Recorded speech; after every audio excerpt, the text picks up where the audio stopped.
तो आज अपनी इस वीडियो में हम बात करेंगे कि आपने अपने वकील साहब को कब चेंज करना है और एडवोकेट चेंज करने का सही कानूनी तरीका क्या है। दोस्तों, यहाँ पर मैं कुछ पॉइंट्स आपसे डिस्कस करने जा रहा हूँ, यानी कि कुछ कंडीशंस आपके साथ डिस्कस करने जा रहा हूँ।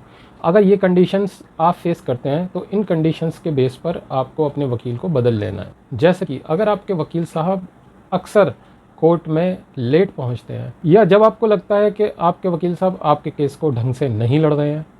ऐसा भी हो सकता है कि आपके वकील साहब आपसे एक हैवी फीस की डिमांड कर रहे हैं, तो उन हालातों में भी आपने अपने वकील साहब को बदल लेना है।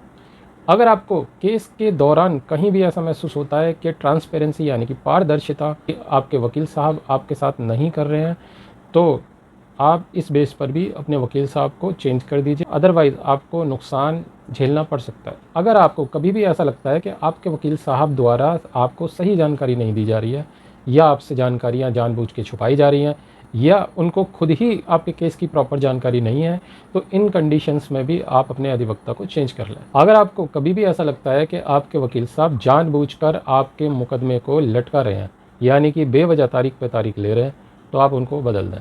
यदि आपको कभी भी मालूम पड़ता है कि आपके अधिवक्ता दूसरे पक्ष से मिल चुके हैं, तो ऐसे हालातों में तो गलती से भी उन अधिवक्ता से आपने आगे काम नहीं कराना है, आप अपने वकील साहब को चेंज कर लीजिए। तो दोस्तों, ये तो कुछ वो पॉइंट्स हो गए जिनके बेसिस पर हम अपने वकील साहब को चेंज करेंगे। लेकिन अब ये देखते हैं कि अगर हमने अपने वकील साहब को बदलना है और नए एडवोकेट को हायर करना है, तो उसका प्रोसेस क्या रहेगा। तो सबसे पहले आपने जो काम करना है, अपने पुराने वकील साहब से आपने NOC सर्टिफिकेट लेना है, that is no objection certificate.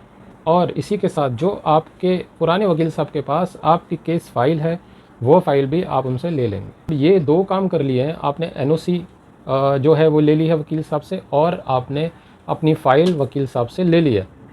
अब आपने नए वकील साहब का चयन करना है। आप कुछ वकीलों से जाके मिलेंगे, अपने केस के बारे में डिस्कस करेंगे। जो भी आपको वकील साहब लगते हैं कि ये मेरे केस को हैंडल सही से कर सकते हैं और फ़ीस भी अफोर्डेबल है, तो उन वकील साहब को वो NOC आप दे देंगे और कहेंगे कि वो इस NOC को कोर्ट में सबमिट कर दें। इसके अलावा आप उन वकील साहब को जो आपने अपनी केस फाइल पुराने वकील साहब से ली है, वो भी आपने नए एडवोकेट को आप हैंडओवर कर देंगे।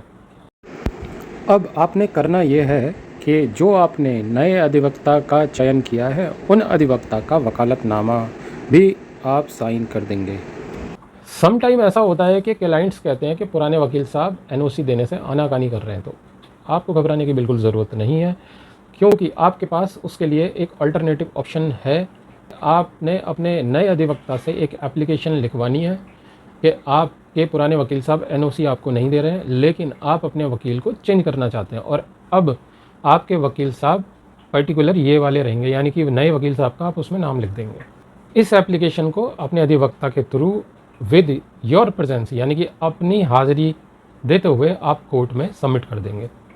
एक चीज़ का आप ध्यान रखें कि विदाउट NOC और without filing any application in case of changing the advocate could be harmful for you.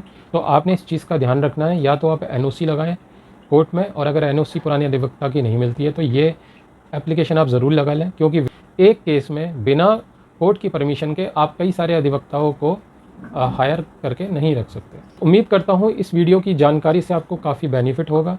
मिलते हैं नए वीडियो में कुछ ऑसम कंटेंट के साथ, तब तक के लिए बाय।